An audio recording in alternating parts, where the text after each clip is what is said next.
আরে আরে কি করছেন? আর আমি তো একটা জিনিস বুঝলাম না, চিনি না যাই না একটা মানুষ হুট করে একটা ব্যাচেলার মানুষের বাসায় ঢুকা দরজা লাগাই দিলেন, কাহিনী কি? আপনি কে? আমি কে এটা আপনার জানতে হবে না। আমার বান্ধবী তিশা কোথায়? তিশা, তিশা!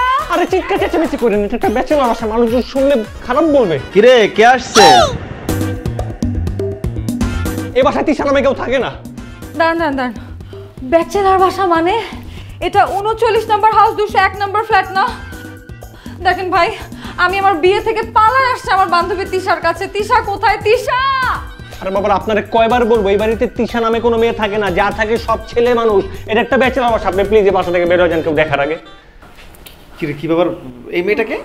আর আমি নিজেই তো চিনি না এই মেয়েকে, কোন জায়গা থেকে আইসা বলতেছে আমি বিয়ে বাড়ি থেকে পালা আসছি, জানি করে বান্ধবীর বাসা তিশা। আরে বাবা, এটা দেখেন, বিশ্বাস করেন আমার কথাটা, এটা আমার বান্ধবী তিশারই বাসা। আমি বাসা আগেও আসছি।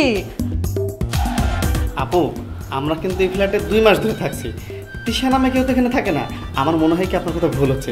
তিশা নামে হয়তো কেউ থাকতো, কিন্তু আমাদের আগে। এখন অন্য কোথাও শিফটে চলে গেছে, তাই না? বল। আপনি বের হয়ে যান প্লিজ। তাইলে আমি এখন কি করব? আমি তো আমার বিয়ে থেকে পালায় চলে আসছিলাম আমার বান্ধবীর কাছে, আমি কোথায় যাব? আরে বাবা, আপনি কোথায় যাবেন সেটাকে আমি কি করে বলবো? আপনার যেদিকে চোখ যে আপনি সেদিকে যান, কিন্তু এই বাসায় 1 সেকেন্ডও থাকতে পারবেন। আপনি আসেন, আরে আসেন আসেন আসেন। আসো, তোমার বেরোতে বলছি, আসো। কি ব্যাপার তামিম? তুমি এরকম চিল্লাচিল্লি করে কার সাথে কথা বলতেছো? কই না গেলে কোনো চিল্লাচিল্লি হচ্ছে না তো এখানে। আচ্ছা ঠিক আছে, সরো ভিতরে চলো, তোমার সাথে আমার কথা আছে। আঙ্কেল ভিতরে কেন? আরে ফারুক তোমাকে কিছু বলে না? ও তো আজকে আমার ভাড়া দেওয়ার কথা। বাড়ি ভাড়ার ব্যাপারটা তো আঙ্কেল আমি ফারুকের কাছে বাড়ি ভাড়া দিয়ে দিয়েছি, ও মনে হয় বাজারে গেছে, বাজার থেকে এসে আপনাকে দিয়ে দিবেন। এই যে তোমরা যে নাটকগুলো করো না, এই নাটক আমার একদম অপছন্দ। এমনি ব্যাচেলার ভাড়া দিছি আমি, আমার অন্য ভাড়াটিয়ারা তোমাদের উপর অনেক রাগ, আর তার মধ্যে তোমরা আবার ভাড়া ঠিক মতো দাও না। একটা কথা মাথায় রাখো, ঠিক মতো যদি ভাড়া না দাও সামনের মাসে কিন্তু বাইরে থেকে বাইরে করে দেবো। জি আঙ্কেল ঠিক আছে, আর এরকম হবে না। আমি ফারুকের কাছে ভাড়া দিয়ে দিয়েছি, এসেই আপনার কাছে পৌঁছে দিবে ভাড়া আঙ্কেল।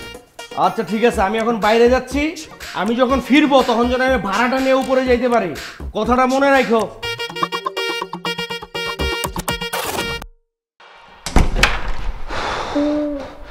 বাবা একটুর জন্য বাইচে গেছি, কলেজের পানি সব শুকিয়ে গেছিল। আচ্ছা, আপনি যে অবস্থায় আসছেন, সিঁড়িতে ওঠার সময় কি আপনাকে কেউ দেখছিল? আমি এত টেনশনে ছিলাম, আমি না খেয়াল করি নাই। একটু খেয়াল করবেন না, চোখ কান খোলা রেখে তো চলাচল। আমি এত কিছু যাই না ভাই, তুই এটার বাসা থেকে বের কর ভাই, যে কোনো একটা সময় বিপদ হয়ে যেতে পারে। আর এখন বের করবা কিভাবে? কাকা মাত্র গেল না, কাকা তো নিচে আছে। তাহলে কি করবি, মেয়ের এখন বাসায় রাখবি? না মানে ওই সন্ধ্যা পর্যন্ত থাক, রাত হলে আমি নিজেই নামাই দিয়ে আসবো। যা মন চায় কর। Thank you.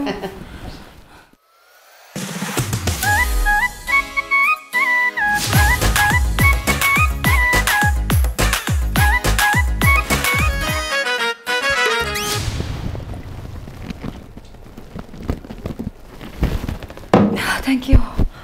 আপনি আপনার যে বান্ধবীর বাসায় যাইতে চেয়েছিলেন, মানে ভুল করে যার বাসা মনে করে আরেকজনের বাসায় চলে আসছেন আর কি, আপনার সেই বান্ধবীকে ফোন দেন, ফোন দিয়ে জিজ্ঞেস করুন ওনাদের লোকেশন গিয়ে কোথায় থাকে, আপনি সুন্দর সময় সেখানে চলে যাবেন, ব্যাস। ফোন দেন। কিন্তু আমি যদি ওকে এখন কল দিই, ও যদি আমাকে ওর বাসায় যেতে না করে দেয়? আপনি কি করবেন সেটা তো আর আমার দেখার বিষয় না, আপনি ওনারা ফোন দেন। আচ্ছা।